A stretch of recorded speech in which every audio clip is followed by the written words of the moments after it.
$4.99. $499? Don't mess up my stuff. $4.99.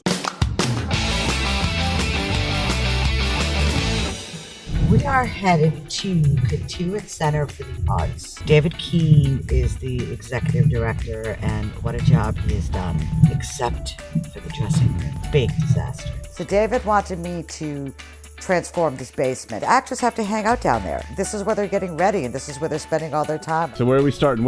I think that what we're going to start with first is that we're going to take down all of these on the front. Whoa, Black Betty, bam lamb. Whoa, Black Betty, bam lamb. Black Betty had a child, bam lamb. All day long I could hear her through the vents upstairs, bossing the poor cameraman and Nikki around like you wouldn't believe. Camera guy puts the stuff in front of everything I need. Come on, Nikki.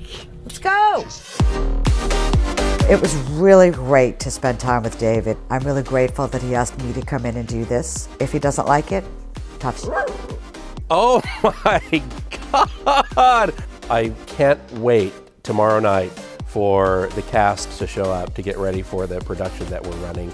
It just looks incredible. It blew my mind that that could even exist downstairs. It was way above any of our expectations. It's fantastic. Get out! Oh, you're such a brat. Where are you? Go, shoot. I'm trying. Shoot. Such a brat. Oh, look, a skateboard.